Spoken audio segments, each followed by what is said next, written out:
Gon' kick it off then. Whoa. Gon' kick it off then. It ain't a game, kick it off then. Whoa. So gon' kick it off then. What we talking about, it goes deep. Something to watch, even from the nosebleeds. The fans been waiting, anticipating for the whole week. Cause we making moves and breaking news, no time for cold feet. Don't confuse, you know the rules and that we play to win. You ain't prepared to take it, then I let the games begin. A man's world, but the ladies gon' be taking it. Not a trophy or an arm piece, unless we talking Lombardi. What's up?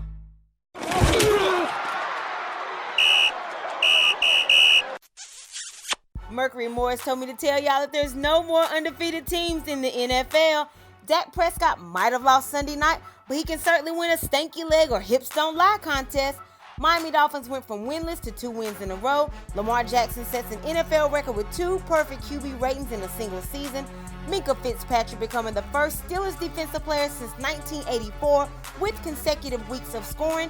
Cam Newton surprisingly open to going to Chicago. And Redskins, y'all sending Kirk Cousins a hey big head text or nah? Greetings, ladies and gentlemen. Thank you so much for tuning into episode number 10 of WTF Too, Women Talk Football 2.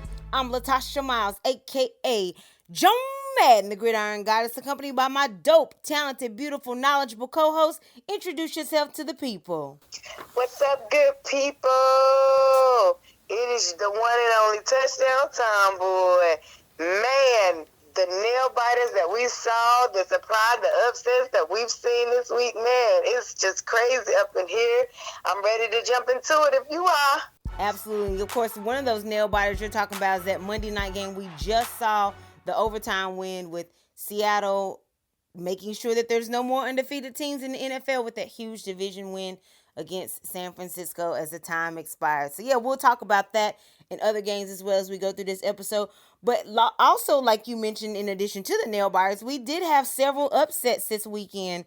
A dysfunctional Browns team defeating a Bills team that started off really, really hot. The Falcons, a double-digit win in a Drew Brees New Orleans Saints team. Oh, also, that was on the road for Atlanta. And, they even lost Freeman and their tight end late in the game. Oh, and by the way, going into Sunday's game, the Falcons only had 7 sacks on the season. They got 6 more on Sunday. The Titans, can you believe that they actually beat Chiefs with Patrick Mahomes? And then also the Dolphins over the Colts. Now, granted, no Jacoby Brissett in that game, but this is a Dolphins team who 2 weeks ago still had no wins, and now they have a 2-game winning streak. So, touchdown time, boy. Out of those 4 games, which one do you think is the biggest upset from Week 10? You know, I alluded to this team a couple weeks ago, and it's like they came out of the bye and they found life. And I'm going to say the biggest upset to me was the Atlanta Falcons. Atlanta Falcons had just been on this slip and slide slope coming into this game 1-7. Okay, we don't know what was going on with Matt Ryan. We don't know where the defense was. They were having injuries with Devontae Freeman. So it was just a host of things that defense has been suspect all year. And so it's just a host of things that's just saying, I don't know what's going on over there. What's the guy, Dan Quinn over there? So it was just a host of issues in Atlanta. And Atlanta goes to New Orleans now, into the Dome, the Mercedes-Benz Dome, and they limit New Orleans to no touchdowns at all, 9 points, okay? And I'm like, whoa, what happened? So to me, that was a division rival. That was the biggest thing. And Drew Brees is back under center. Mm-hmm. And so, I'm asking, like, what happened? Now, I do think part of the situation that was going on is that offensive line hasn't been holding nearly as strong as it has been because of the injury to Pete Andres. So it's kind of like, I'm guessing now that they're having issues with the cohesiveness of the offensive line, and that they just look so not New Orleans on Sunday. So I don't know what's going on down there, but to me, they have the most to lose considering the fact that they just got Drew Brees back. Now they're missing an offensive lineman, so that's messing up their continuity. And so to me, that was the biggest loss this week. That was the biggest upset to me because Atlanta was nowhere near the Atlanta that should have been winning all those games. Very true. And I would agree with you on a lot of what you said, especially to a certain extent. The only thing is where I give Atlanta just a slight consideration is it is a division. It's a divisional game. This is a team they're very familiar with. They're automatically going to play them 2 games a year.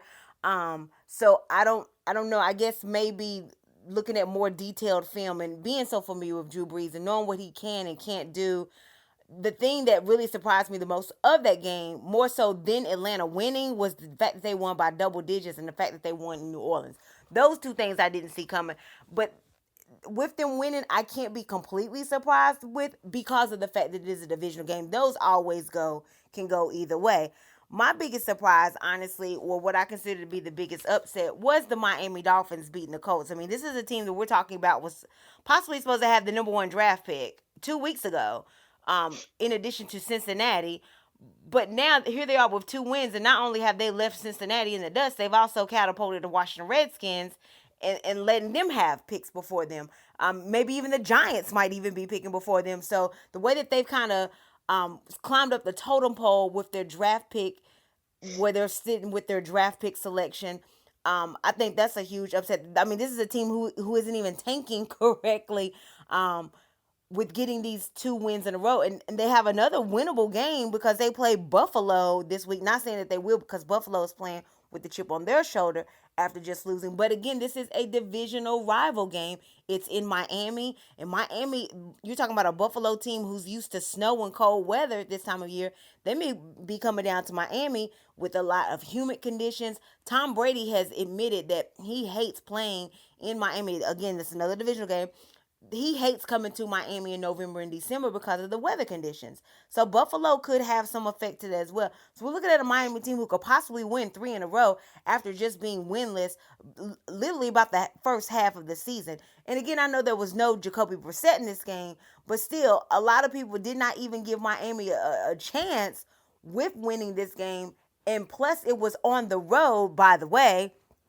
And so, nobody really completely expected this to come. Oh, and let's not forget, the other thing about this Miami team, they lost Fitzpatrick, their safety, a perennial piece of their defense, earlier this season in the trade. So that piece hasn't completely been filled. That void hasn't completely been filled. I mean, they haven't done completely terrible, but they lost that. They also lost their key wide receiver in the week before in their win against the Jets. So I was just really, really completely surprised that Miami was able to put together 2 consecutive wins, and here they are on the brink of possibly getting a third one. So to me, I'm counting them as the biggest upset of the week. But I shouldn't be completely surprised, because it seems like ever since I went to Miami 2 weeks ago in that stadium and dropped off a little dose of my black girl magic, that could be part of the reason why they won 2 in a row as well.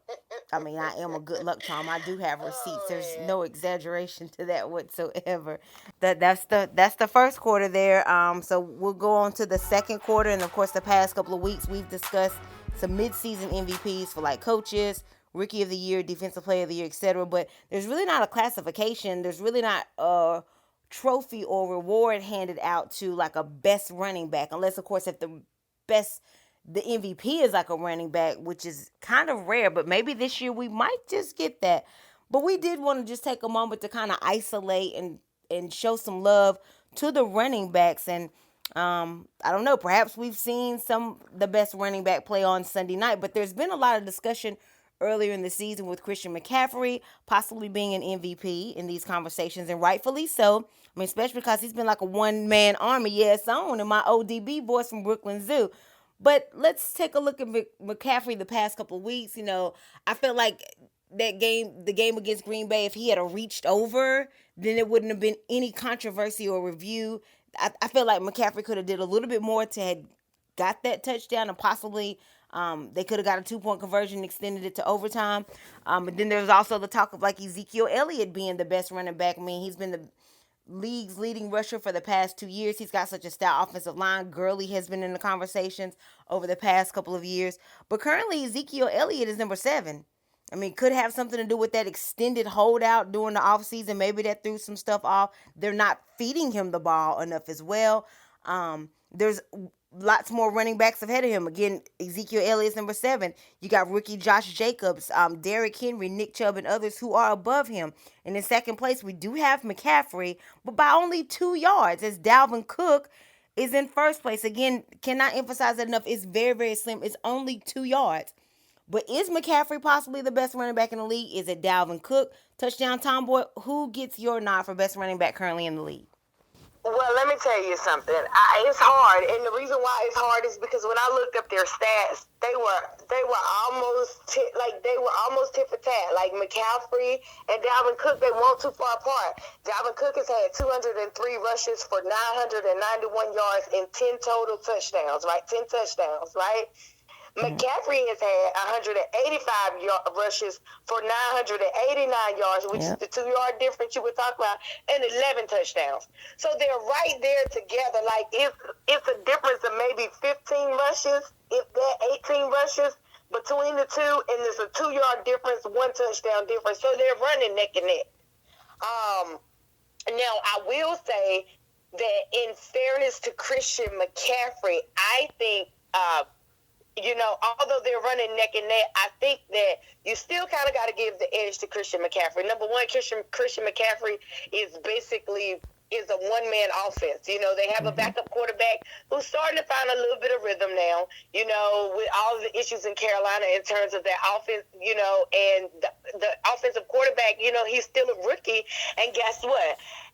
McCaffrey has bailed him out. I mean, as much as I want to say, Kirk Cousins has not done it. Kirk Cousins has stepped up since they called him out. And so I think that by itself has given him a slight edge. But by all means, Dalvin Cook has handled business. Like, he's come out week in and week out. 1 week he had, I think against the Detroit Lions, he rushed for 142 yards. Like, I'm like, whoa, this is crazy. So it's like Dalvin Cook and last year he wasn't healthy, so I'm pretty excited about being able to see him this year. And he's running like he's a beast out in the field. And so it's kind of like, to me, they're neck and neck, and I honestly cannot choose who, and that's why I'm gonna leave it to whoever decides that to decide it, who can do what, because that's gonna be a tough decision, and I think it'll come down to the end of the season and going into the playoffs and that kind of stuff. But what'll decide who gets what and how. Interesting. So, and yeah, like the close, just 2 yards, and the thing is, I mean, there could be other people who emerge. I mean, Dallas has a tough schedule down a stretch, but I feel like the only way they're going to really be able to win those games is they have to get back to running the ball, which they've kind of abandoned here lately. We all know Zeke's potential, and we all know how stout that offensive line is. I expect Zeke to kind of make some noise coming down the stretch and maybe get back into the conversations with the Dalvin Cooks, with the Christian McCaffrey. Definitely not MVP per se, but I expect him to get back to the Ezekiel Elliott. We're familiar with the Ezekiel Elliott who was the leading rusher the past 2 years, but it's up to, what is their offense? Kellen Moore. It's up to Kellen Moore to make sure that Zeke is more involved, but I do expect him to make some noise when we start hearing him be back in the conversation again as one of the top running backs. I would give a slight edge, though, in this case to Dalvin Cook, because, again, with him coming off of the injury, I don't always agree with the way Norv Turner utilizes McCaffrey. Like, he puts McCaffrey in some very, very dangerous predicaments. Like, I feel like a lot of defenses know that McCaffrey's going to be the guy that goes to the ball. So they'll stack 8 in the box. Their game plan every week is, we're going to make the quarterback beat us. So we're going to eliminate McCaffrey out of the game. Now, they haven't always done that, but I just really feel like Norv Turner sets McCaffrey up sometimes, so we don't always get the full potential of McCaffrey, because he gets bent up, he gets folded up, he gets taken out of his game a lot. The 2 Tampa games, for example, I mean, we really didn't see the full capable McCaffrey that we know that he is. And I blame Norv Turner for that. Just a lot of times the way he kind of sometimes sets him up in some of these screens and in some of this play calling. Like, why would you do McCaffrey like that when there is 8 in the box, or when you see how they're loading it all on his side? And I just really feel like it's a little bit more fluid from Dalvin Cook. It's not as it's not forced, or you saw Dallas couldn't stop him the other night. And also the other thing about Dalvin Cook, it seems like he is playing with a little bit more hunger and passion because he was coming off the injury. So there's that chip on his shoulder. McCaffrey doesn't really have that because he played last year. And then also, I really feel like I trust Carolina. Like I don't have any issues with Kyle Allen. I trust Kyle Allen a lot more than I trust Kirk Cousins. I mean, because you got to think Kirk Cousins has a Rudolph, Kyle Rudolph. He has Diggs. He has all these key pieces. Allen doesn't even have that. And for Kirk Cousins to still be as unsuccessful as he has been with all of those weapons, so I feel like if you take Cook out of that equation, then Cousins is going to completely fail, even though he has all those weapons, because Kirk Cousins has not lived up to his full potential. Whereas if McCaffrey struggles, I feel like Allen will still eliminate his mistakes. I mean, he's had good games where McCaffrey hasn't. So I feel like that Carolina can still trust other players where Minnesota cannot. And I feel like Cook is more of the bailout plan for Minnesota. So I feel like if it wasn't for Cook, then there really wouldn't be any Minnesota at all, even though you all gave Kirk Cousins all of that money. But I don't trust him like I trust Allen. So I would give Cook the slight edge off of that as well. But I do expect Ezekiel Elliott to come back in that conversation as we go down the stretch. So, touchdown time, boy, for your halftime entertainment, your halftime presentation, what you got for us? All right, all right. So, I wanted to talk about something this week that I thought was very, very befitting, because we've seen a lot of this. We've talked about a lot of this. And I think that is an important element to football. And so this week I wanted to talk about pass rushing. So pass rushing is basically when you're on the defensive side of the ball. You on defense is when you're the pass rusher, okay? And the purpose of the pass rusher, the purpose of the pass rusher is basically if somebody is rushing you. So an example is, say you being rushed. So to be rushed is basically if somebody is putting you in a hurry up mode. They're making you do something at a quicker pace than you would normally do it. And that is the exact definition of a pass rusher. Their job is to hurry up the quarterback or hurry up the play, to rush the play, to make them deliberately try to make them make a mistake, or to cause them to be in a hurry up mode that puts them under the pressure of either just trying to get them to turn the ball over, create a sack, or to get them to make a mistake for the most part, okay? And usually your pass rushers are usually your quick defensive your defensive linemen, or your edge rushers, or something like that. So that's the purpose of a pass rush. So a pass rush is solely used to create, to make the offense hurry up, okay? That's it. You're just rushing the offense, and that is the purpose of a pass rusher, and that is how pass rushing works, okay? So that is it for this week, pass rushing. So take notes. Next week, look and see how many pass rushes you saw. There was a good example of pass rushing tonight. Javion Clowney was out there pass rushing. He's behind off. Okay, I didn't get to see as much Nick Bosa tonight, but I did see a lot of Javion Clowney, and that was a good example. So if you want to go back and look at that game, that would be great.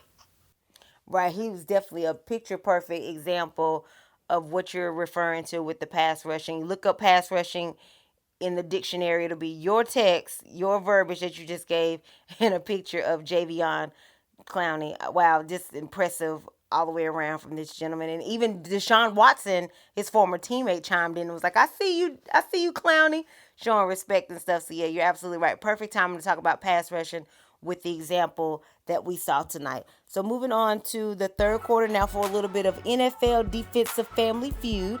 You just mentioned Bosa. It was kind of quiet there at that Monday night game.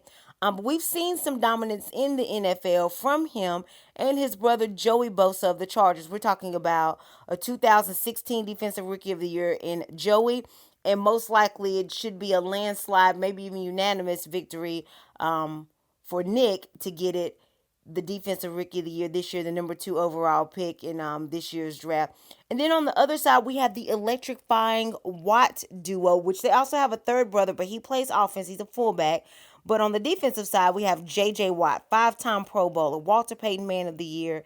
Was a 3-time Defensive Player of the Year, 2 or 3-time Defensive Player of the Year, single season sack leader. Then we have his younger brother, J.J. Watt, who's also a Havoc, a first-round pick, a Pro Bowler, who actually beat out James Harrison for that starting right outside linebacker position a couple years ago. So, yeah, the Watt brothers, the Bosa brothers, again, defensive tandems that, like, these are household names that we're talking about. You can't go wrong if your last name is Watt or Bosa. And the Bosa family actually have another brother who will be coming up as well. So, touchdown Tomboy, when it comes down to your opinion, do you go more so with the dominance of the Bosa brothers or the Watt brothers? Now, in times past, I would definitely say the Watt brothers. And the reason why I say the Watt brothers is because, you know, the last couple of years, you got to remember, J.J. Watt has kind of been injured in and out. And so he hasn't been as dominant in the last couple of years. Now, T.J. Watt is still lights out. Okay, let me give you some stats on T.J. Watt. So T.J. Watt, just this year alone, has had 31 tackles. 20 of them have been solo. He's done it by himself. He's had 11 assisted. He's had 9.5 sacks. He's had 4 forced fumbles, 3 fumble recoveries, and 1 interception. That's what T.J. Watt has done by himself this year. Like, that's crazy. All right? Yes. Now, so by no means am I saying T.J. Watt is the lesser of the family. I'm not saying that at all. And J.J. Watt has had about 15 sacks this year, but, you know, he's out injury. 15 tackles this year with 4 sacks, but he's out on injury. And so, you know, I can't really be fair to him. But now let me show you on the other side what the Bosa brothers are doing, okay? So Nick Bosa has had 7 sacks this season, 1 interception, okay? His brother, big brother, Joey Bosa, has had 8.5 sacks this season and 48 tackles. 31 of them have been solo tackles this year. And so, you know, when you just look at the aggression, and that's not even including, like, the amount of pressure that they're putting on the line. You know, like I saw Joey Bosa with the Chargers the other day, and he was out there doing the thing. I'm trying to think. I think they were playing the Raiders the last game that I saw, they played the Raiders on Thursday night, and Joey Bosa was alive and well, okay? Tonight I didn't hear as much from Nick Bosa, but I can promise you those Bosa boys are coming up on them Watt boys, okay? And I'm hoping J.J. Watt will have a speedy recovery so he can get back out there and do what he's always done. But this year I'm going to tilt the edge over to the Bosa brothers. What about you? Yeah, I agree with you on that. Especially like you said with the J.J. Watt, with all of the injuries. I kind of wanted to go with the Bosa brothers too, because it's kind of like Nick had seemed so like he couldn't be contained. But that was proven otherwise with the Monday night game against Seattle. He was very, very quiet. He got handled, and also, I wanted to pick him because I was like, oh, well, I'll go with the one that's undefeated. But that's not the case anymore either. Individually, I do like TJ Watt more than I like Joey. But I like Nick more than I like TJ. And then JJ keeps getting hurt so much, but he is definitely he'll be a first round Hall of Famer. So that's kind of, I have like a zigzag pattern with them. I don't have like a complete family to pick. I want to go, JJ's the Hall of Famer. It seems like when JJ goes down, so does the entire Houston defense, like it crumbles. If something were to happen to Nick Bosa, not wishing it, but to prove the point, the 49ers would still be just fine. If something was to happen to Joey Bosa, the Chargers, when Joey Bosa has gone down, the Chargers have suffered. If something happens to TJ Watt, the Steelers defense is going to suffer. So as dominant as Nick Bosa is, he's actually, there's like so many Nick Bosas on the team. It's like a gremlin effect. Like you pour water on them, there's more, not necessarily exactly alike, but there's the 49ers defense is just so powerful.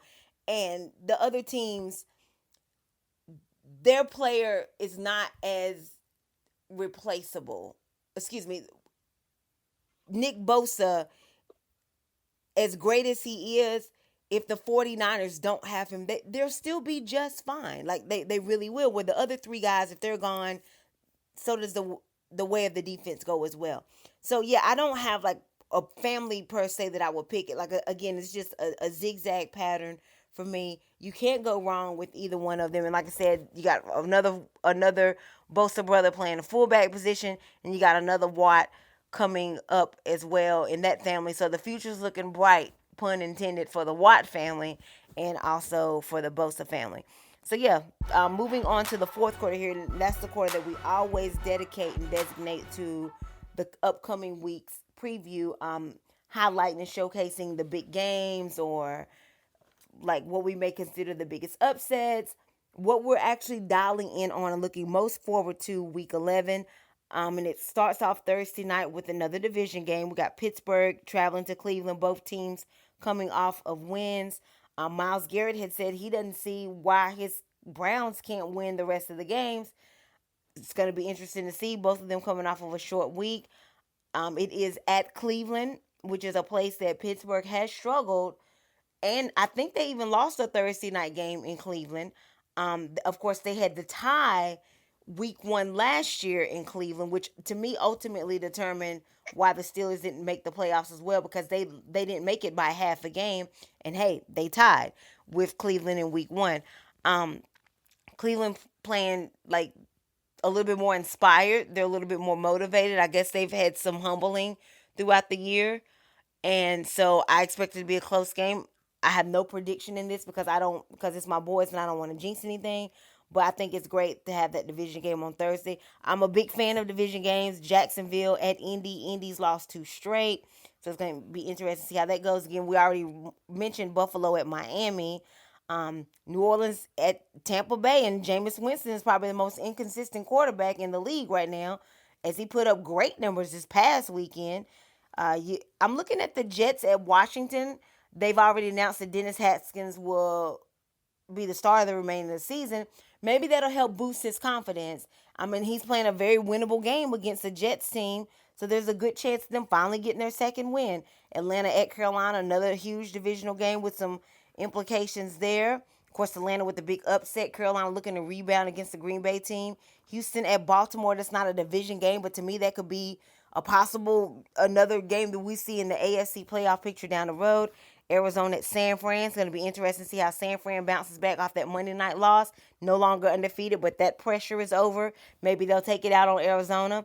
I'm definitely dialed in at this New England at Philly game. It's a Super Bowl rematch from a couple years ago. One that Tom Brady said he still feels upset about. He's still mad that he lost that game. Maybe he'll get revenge. Both teams are coming off of a bye. Philly coming off of a win, though, against Chicago the week before. New England coming off a loss. So it's going to be interesting to see how that goes. I don't know how the Chicago and LA even got a primetime game. Both of those teams are definitely going in the opposite direction as when they were last year in the playoffs. And maybe they thought that this was going to be a preview of an NFC playoff game. I don't know. But I can do without watching that game on Sunday night. Thank you very much. And then you got Kansas City at the Chargers on Monday night, another huge divisional game. Touchdown time, boy. What are you most looking forward to? Any upsets, predictions? What are your thoughts going into week 11? You know, based upon the Falcons and how they played last week, it's going to be very interesting to see what they do going forward and how the Falcons and the Panthers, how they're going to match up. And it's going to be interesting to see how the Saints recover playing against the Bucs. And I know as inconsistent as Jameis Winston has been, he came off a very good game last week.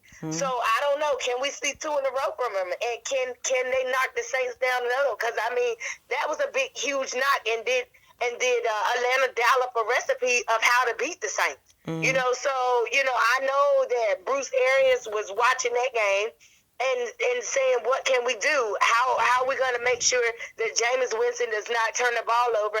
And if he plays as well as he played against the Seahawks, they might got a shot. So it's going to be interesting to see that game. But I think for me, the game that I'm most interested in outside of the Patriots playing the Eagles has got to be the Ravens and the Texans. Mm-hmm. You're talking about two quarterbacks that I absolutely love their style of play, and I get to see how it goes, and I'm excited about that game. To me, that should have been a primetime game, but hey, right. I'm just a little old reporter. That's it. Right. That's going to be a good game.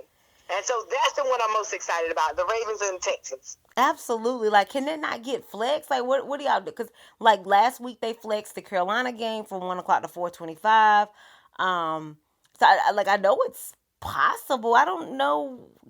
Is it too late? It's probably too late for them to change it now. But I don't know. I wish they could have flex that game, and it's also at 1 o'clock where so many other games are on. Like, dang, y'all couldn't even push it back to 4:25 or something, or I don't know. I totally agree with you on that one. So yeah, that's probably like my favorite game to look at. But also the New England at Philly. Do you think with the fact that Tom Brady, the Patriots lost the week before going into the bye, I know they're mad. They probably wanted to play the next day to get that sour taste out of their mouth. But do you think that, like, Tom Brady wants revenge? Of course, if they do win, it's not the equivalent to hoisting Lombardi against Philly. But, hey, he got a Lombardi this year to kind of make up for that. But do you think, like, this is a Bill Belichick team coming out of a bye, coming off of a loss, but the game is in Philly, and this is a Philly team whose secondary does not look the same as it did in the Super Bowl. But I don't know. You think Tom Brady will get that revenge on Sunday? Where are they playing at? It's in Philly. I don't know, because, see, if they were playing at home, the Patriots are playing at home, I'd say yeah, but I'm going to say this. With the Patriots playing on the road, coming off of a bye, I'm not going to say that they won't win, but I do think I'll put it this way. It'll depend on how the game starts. Because if the Patriots come out swinging, usually that goes bad real fast. Right. But if Carson Wentz comes out and he strikes and he's looking confident, then we might have a game. So it's going to be hard. I think it'll be just about, because the Eagles have been so up and down this year. So it's really just about what Eagles do we see. I mean, we know that the Patriots are going to be the Patriots, but what Eagles are going to come out? That's what's going to really be dependent upon that game. Gotcha. So we'll definitely be tuned in and taking a look at that one as well. So let's move on here. The last segment that we've recently added, the overtime segment. And I just wanted to send out a condolences and rest in paradise to Detroit Lions former first round pick Charles Rogers from Michigan State. He was pronounced dead earlier on Monday at the age of 38. My goodness, it's crazy. That's really scary. But he was known for putting Saginaw, Michigan on the map. Rogers' career in the NFL was abrupt and abbreviated by back-to-back injuries in back-to-back seasons to his clavicle. And this is a very sad situation here, especially so close to the holidays. Definitely sending out condolences to his family and friends. And super duper random and off subject here, but I like to dedicate this episode in memory of one of my favorite teachers, Coach Andy Hawks, a very bubbly, entertaining, hilarious teacher I had back from high school. Hands down, one of my favorite teachers. He passed away this weekend after celebrating his 65th birthday on November the 2nd. So sending condolences to his family and friends at this time. And my graduating class and myself, we have put together some funds. We're sending flowers and money to the family. Shout out to my fellow Cavaliers from Cummins High School, Nelly Secundes. That's our second to none in Latin. But really appreciate you guys. See, I'll be getting with the family this week as well. So sorry with melancholy news on those things, but definitely just wanted to show some respect and send condolences to both of those families. So I don't know, do you have anything else you want to add from either the Sunday night game, the Monday night game that felt like a Super Bowl? What's on your mind? What kind of thoughts do you have, Touchdown Tomboy? Ooh, all I know is Russell Wilson showed why he's an MVP candidate tonight. Ooh, that's all I can say. Condolences to those people. I don't know exactly who they are, but condolences, I don't wish death on anybody. Monday night game with the Seahawks, that game was everything that I thought it would be and more. It started out a little rough, some fumbles. They were very handsy, defense fumbles on both sides, pressure getting on both sides. But I think what I saw Seattle do is Seattle forced Jimmy Garoppolo to be a quarterback, and he showed us exactly who he was. I think that was very interesting, and I'm asking you, do you think that Seattle may have created a recipe of how exactly to beat the 49ers? Well, here's the thing. Kind of, but not completely. The one thing is Garoppolo has not been in this predicament this season. Like, they've kind of been coasting. So where he, like, and Russell Wilson, we've known him to have these game-winning drives, these overtime drives. So, like, that's kind of home for him. He knows how to do it. He knows what to get, how to do it, and how to get it done. Garoppolo, not so much, because we're talking about a Garoppolo who didn't even play any last season. And then with New England, these game-winning drives that the Patriots have, they all went to Tom Brady. So this is uncharted territory for Garoppolo. I think he'll develop. Like, if he had to do this a couple more times this season, I think he'll get the hang of it. So I'm not completely sold on this being like a recipe to beat them. I just think because Garoppolo wasn't familiar with how to handle this, that's also what gave Seattle an advantage. I think there's, like, the fact that there were so many turnovers, and the bad thing about the offense having all of those turnovers, San Francisco's offense, is that the defense scored on every last one of them. So, see, that's not Garoppolo's fault either. The turnover is, yes, but that was the defense on the field that didn't stop. You see what I'm saying? So, I feel like this was a humbling experience for Garoppolo. We're talking about Shanahan, who's a masterminded offense. So this also was uncharted territory for him this season. I mean, he did help Matt Ryan get a MVP a few years ago. So I think that he'll get Garoppolo back on track. They have this dose of humble pie. And I don't expect Garoppolo to really struggle like this, not necessarily struggle like this bad. And it looks so bad. I don't expect it to be like that too many more times for him this season. Yeah, well, I'm not sure exactly what it's gonna look like, but I think that I think my personal opinion is Jimmy Garoppolo. I don't know if you've really paid attention to it, but he's thrown an interception in almost every game that he's played, and one of the things that has helped him is that the defense has been so elite, and that defense balled out again tonight. They did, they absolutely did. However, Seattle balled out too. So it came down to a play of question of what quarterback is going to reign supreme.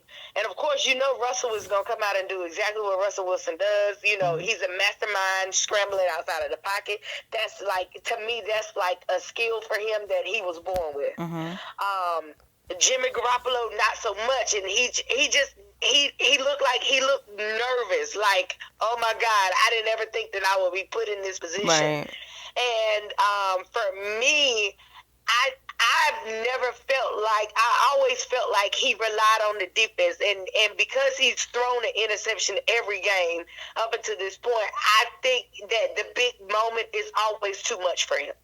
And so when you see that, it's kind of like, is this guy really going to be, with a defense like this, is he gonna be the long-term answer? Because although he's inexperienced, I'm telling you, every game this year he's looked like at some point he's done something major, like made a major mistake and threw an interception in almost every game, if not every game. And so you have to look at that going down to the playoff of the year. When we start into playoffs, that's when it's playoffs, that's a whole different territory. So Jimmy cannot play like that in the playoffs and expect to go far. So I don't know what they're going to do, but that's concerning for me. Gotcha. And what's going to happen when that defense is not playing up to 100%, or if the defense is on both teams to balance it out like tonight? Right. Is Jimmy going to be able to step up to the plate and beat Jimmy and not? Because he almost threw 2 interceptions in overtime. Right. So, it's like, is he going to be able to stand up? And that, to me, is what's going to be their Achilles heel, because I don't think he can handle the pressure. And that's just what I'm thinking. Interesting. So one or two things is going to happen down the stretch. We're either going to see him in this predicament again and see how he responds, or maybe they could get back to the ways that they used to play and he's not even put in that uncomfortable predicament again. So that is definitely something to see, because I think you're onto something. Like you said, if maybe is this the recipe to beat San Francisco? Was this the formula to beat San Francisco? One thing's for sure is opposing teams are going to be watching that film when they have to play San Francisco. They're going to be watching that film, and that's going to be their blueprint, their guide into game planning for how to prepare for San Francisco. You know what was so interesting is that in the first half they were getting beat down. You know, Right. Seattle was catching it. Right. And what they did was they brought another lineman in, and they brought in another lineman, and then they basically brought that lineman in to help fill those gaps. So Right. Nick Bosa and them didn't get through like normal. And I think and they put Russell Wilson in shotgun, and so that helped a lot. Mm-hmm. That bought him some time. And of course, you know, Russell Wilson is a mastermind behind the line anyway. So he's a scrambling, like, that's his talent. So, you know, when he was in pressure situations, just some of the stuff that I saw him able to escape out of. And so it's just going to be interesting going forward to see how the 49ers handle this loss and if they'll recover. Absolutely. Something to look forward to. And again, San Francisco, they do get another home game against their divisional foe, Arizona. So we'll see how they respond to that overtime thrilling loss, first loss of the season that they received from another divisional foe in the Seattle Seahawks. And we could very well see that game again in the playoffs as well. Those two facing each other again in the playoffs as well. So we'll definitely see. So this is going to conclude episode number 10. You finally made it to double digits. Episode number 10 of WTF 2, Women Talk Football 2. We thank you all so much for tuning in, for your input, suggestions, comments. We've been getting great comments and feedback on YouTube. Definitely keep those coming. We really appreciate it. Any suggestions? Like I said, a few weeks ago, a guy was like, we weren't talking about the 49ers enough, so we started showing them some love, and we definitely talked about them on this episode as well. So yeah, we appreciate any feedback, constructive criticism. We embrace it and welcome it with open arms. We thank you all again so much for tuning in and for the support. Once again, this is WTF 2, Women Talk Football 2, with the touchdown tomboy and the gridiron goddess. We'll check you guys out next week, and we're out.